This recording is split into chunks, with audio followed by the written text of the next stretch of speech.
I remember the sound my head made when it hit the fourth step.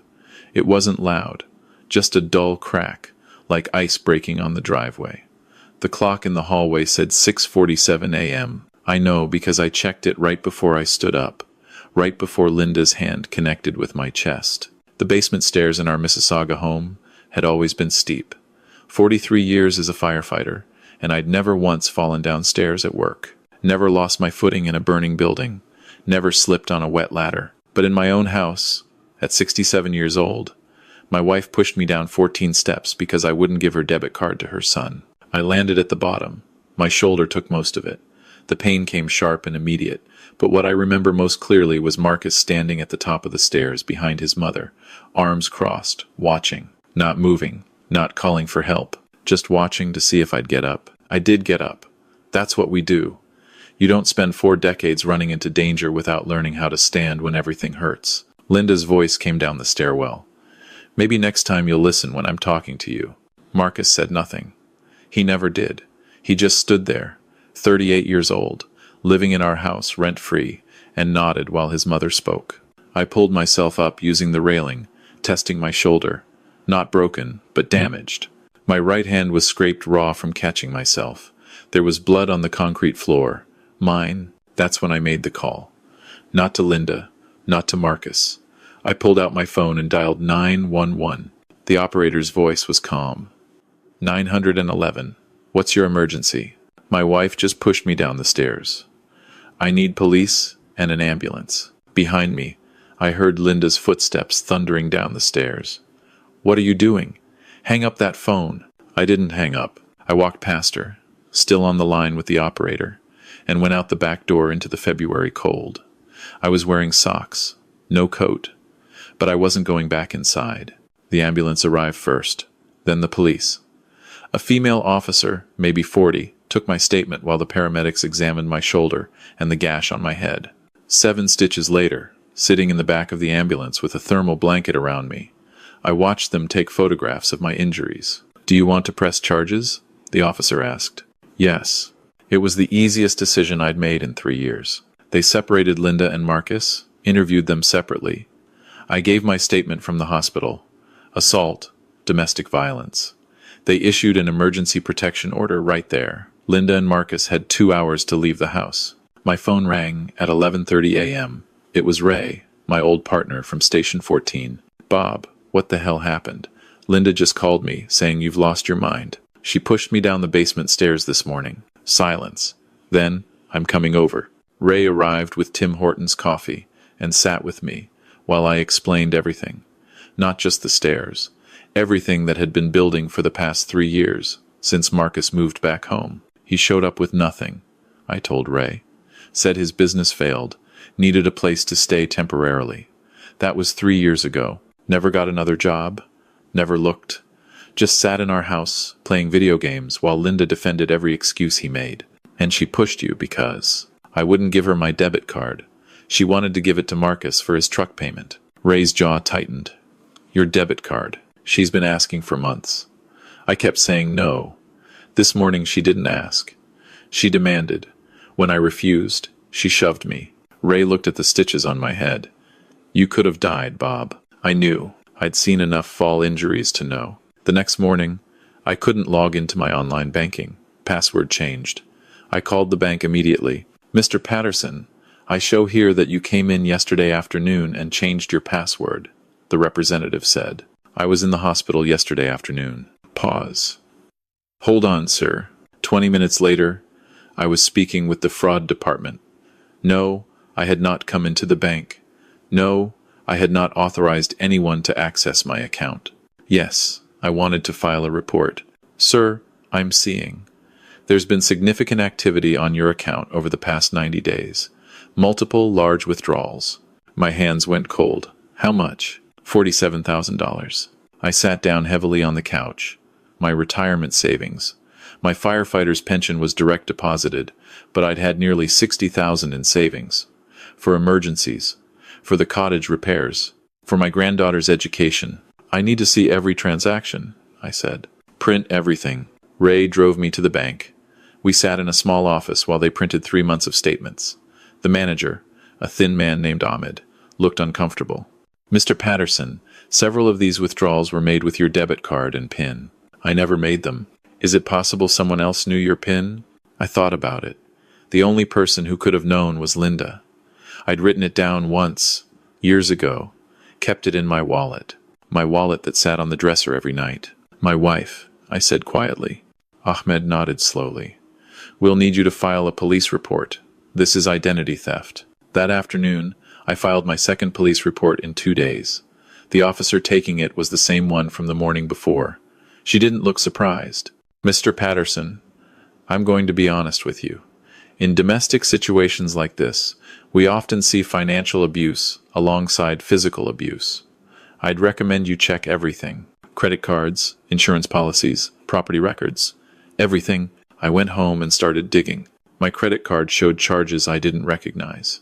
$800 at Best Buy, $1,500 at The Brick, $600 at Sport Check, all in the past 2 months. All while I'd been keeping track of my spending, thinking I was being careful. I called the credit card company. They sent me detailed statements. Most of the charges were made online, using my card number and the CVV code from the back.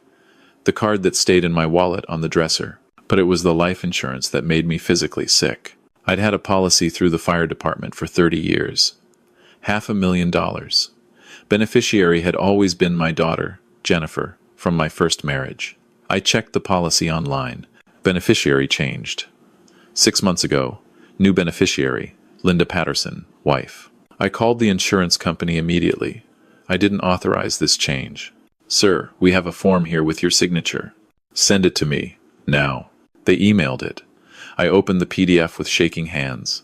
There was my signature, or something that looked like my signature, close enough that they'd accepted it. Forged? My wife had forged my signature to make herself the beneficiary of my life insurance. 6 months ago, right around the time Marcus's truck payments started becoming a problem. I sat there in my empty house, staring at the forged signature, and understood exactly what had been happening. They'd been planning this. Not just stealing from me, planning for me to die. I thought about every time Linda had insisted I skip my medication. You don't need that blood pressure pill today. Every time she'd suggested I shovel the driveway in February. The exercise is good for you. Every time Marcus had looked at me with those cold, calculating eyes. The push down the stairs hadn't been rage. It had been an attempt. My phone rang. Ray. Bob, don't freak out, but I hired someone. Hired who? A private investigator. Woman named Patricia Chen. She specializes in elder fraud cases. I've seen too many guys from the department get taken advantage of by family. I'm not watching it happen to you. Patricia came to my house that evening. Late 50s, sharp eyes, carried a leather portfolio. She sat at my kitchen table and listened while I laid out everything. The push, the bank account, the credit cards, the life insurance. She took notes, didn't interrupt. When I finished, she looked up. Mr. Patterson, how's your relationship with your doctor? Odd question. Fine. Why? Have you had any cognitive testing recently? No. Why would I? She pulled out her tablet, typed something. I need to check something. What's your doctor's name? I told her. She made a call, spoke quietly, hung up. Your doctor's office has you scheduled for a dementia screening next week. Appointment was made 3 weeks ago. You know anything about that? My blood went cold. No. Patricia nodded, made a note. And your wife would have access to your medical information? She's listed as my emergency contact. Right. Patricia closed her portfolio. Mr. Patterson, I think we need to move faster than I initially thought. What they're doing is building a case for incompetency. If they can get a doctor to diagnose you with dementia or Alzheimer's, they can apply for power of attorney. Then they control everything. Your money, your property, your medical decisions. But I don't have dementia. I know. But they're going to try to make it look like you do. The memory issues, the confusion, the erratic behavior. They'll tell the doctor you've been acting strange, forgetting things, getting aggressive. And when you show up for this appointment you don't remember making. It'll look like more evidence. Ray, who'd been silent until now, spoke up. What do we do? Patricia pulled out a card. You're going to that appointment. But first, you're going to see this doctor. She's a specialist I work with. She'll do a full cognitive evaluation. Then when you go to your regular appointment, you'll have documentation proving you're mentally sound, and I'm going to pull your medical records. I want to see if there have been any other changes or appointments made without your knowledge. Over the next week, things moved quickly. The cognitive evaluation showed I was perfectly fine. No memory issues, no cognitive decline. The neurologist said my brain was sharper than most people 20 years younger. Patricia's investigation revealed more. My family doctor had received 3 phone calls from Linda over the past 4 months, each time reporting that I was showing signs of confusion. Forgetting names, getting lost, driving, acting paranoid. None of it was true. But my doctor had documented every call, was taking Linda's reports seriously, had scheduled the dementia screening based on her concerns. Patricia also found the property records. Linda had attempted to add Marcus's name to our house deed. The application had been submitted but not yet processed because it required my signature in person at the lawyer's office. An appointment was scheduled for next week.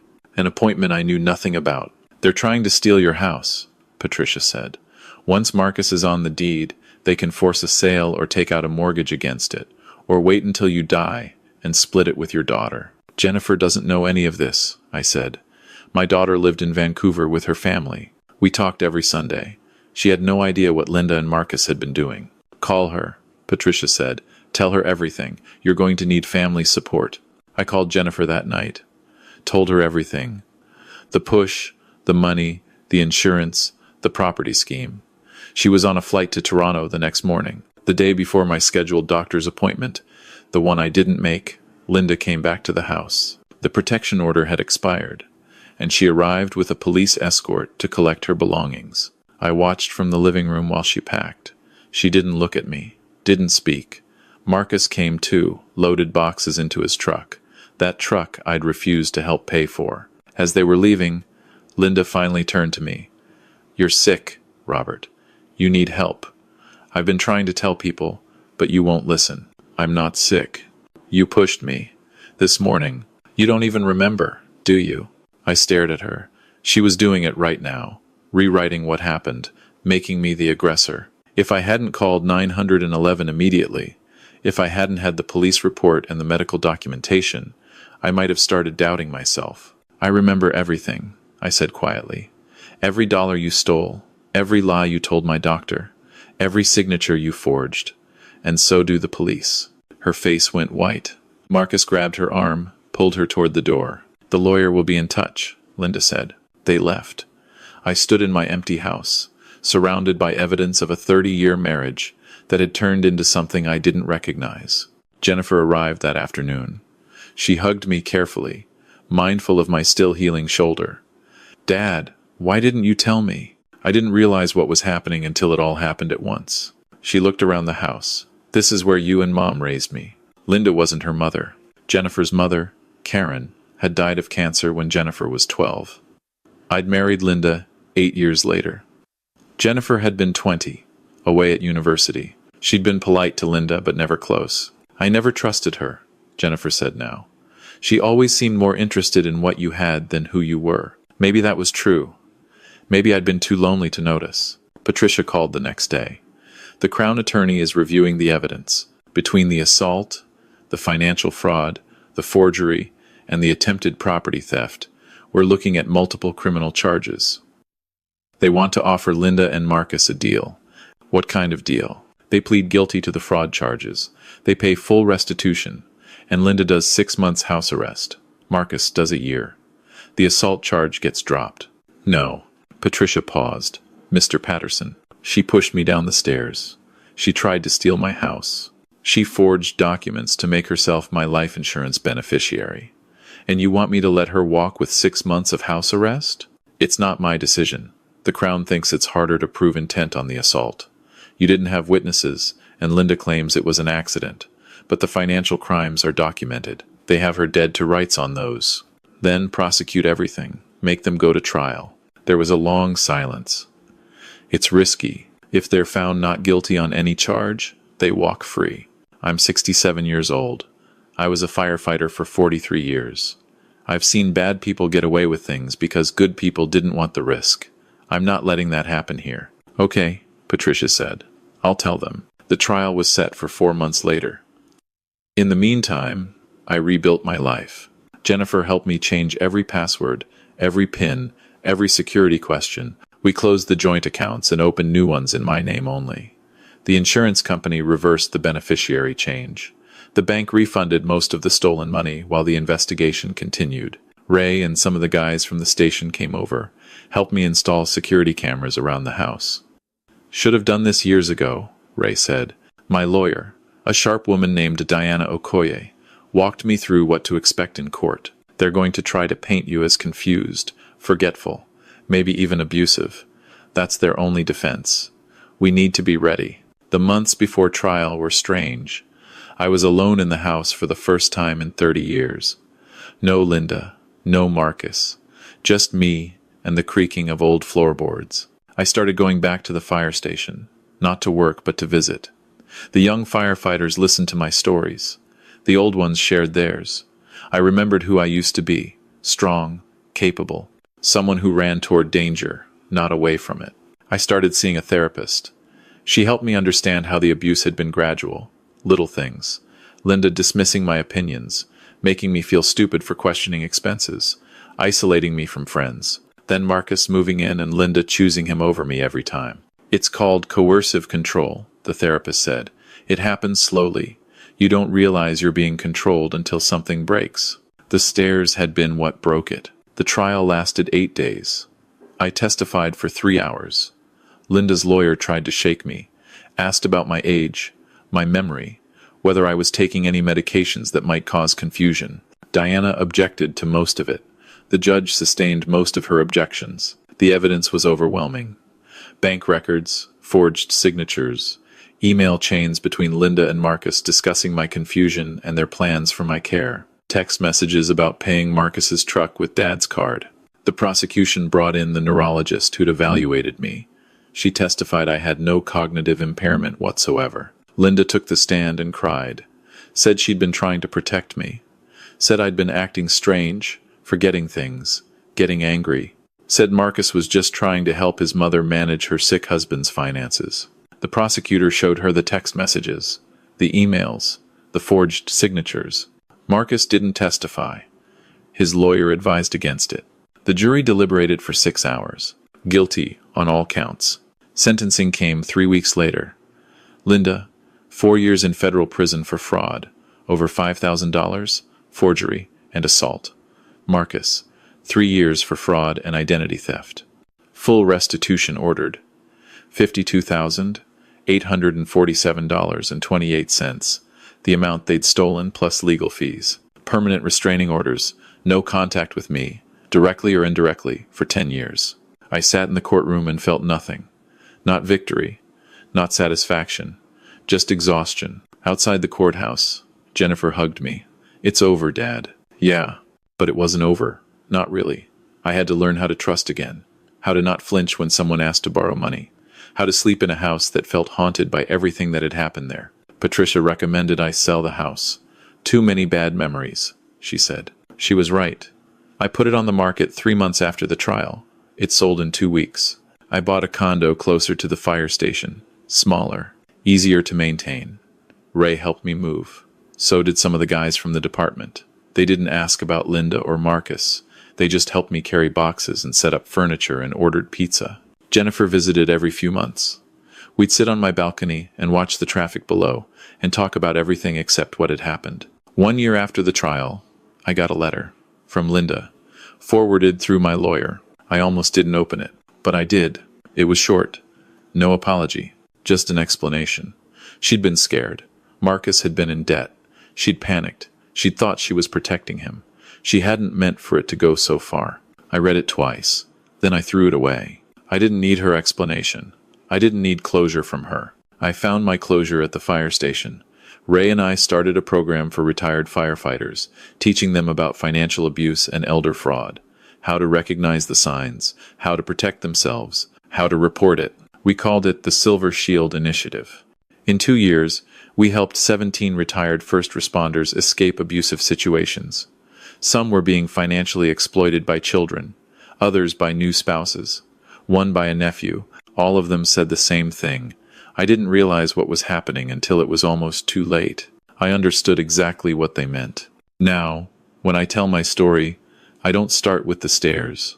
I start earlier, with the small things. The way Linda would get angry if I questioned a purchase. The way Marcus would smirk when I tried to set boundaries. The way they isolated me from friends, making excuses why I couldn't attend gatherings. The stairs were just the culmination, the moment where subtle control became overt violence. If you're reading this, or if someone's reading it to you, and you recognize yourself in this story, I need you to know something. It's not too late. I was 67, injured, my savings stolen, my house deed nearly forged, my insurance policy changed without my knowledge, and I still fought back, and I still won. You can too. Call someone, a friend you trust, a family member, the police, a lawyer, anyone who can help you see what's happening and start documenting it. Because the most dangerous thing about this kind of abuse is that it makes you doubt yourself. It makes you think maybe you are confused. Maybe you are overreacting. Maybe you are the problem. You're not. I know because I was there. Standing at the bottom of those stairs, bleeding and hurting, wondering if I was wrong to call 911, wondering if I was overreacting. I wasn't, and neither are you. Last month, I had coffee with Patricia. She told me about a case she just took. 72-year-old woman, daughter draining her accounts, trying to get power of attorney. What did you tell her? I asked. I told her about you, about the firefighter who got pushed down the stairs and fought back. She's filing charges tomorrow. I nodded, sipped my coffee, thought about that microwave clock reading 6:47 a.m., the sound of ice breaking, the cold basement floor. Good, I said.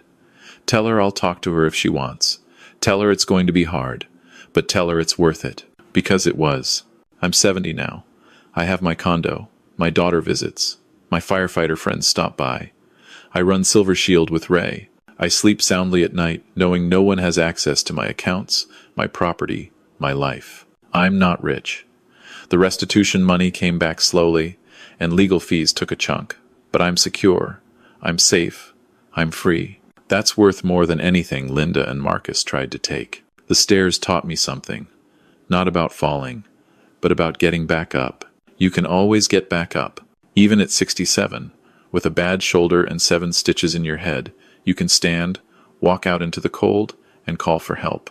And when help comes, you take it. That's the real story. Not the fall, the standing back up. If I can do it, so can you.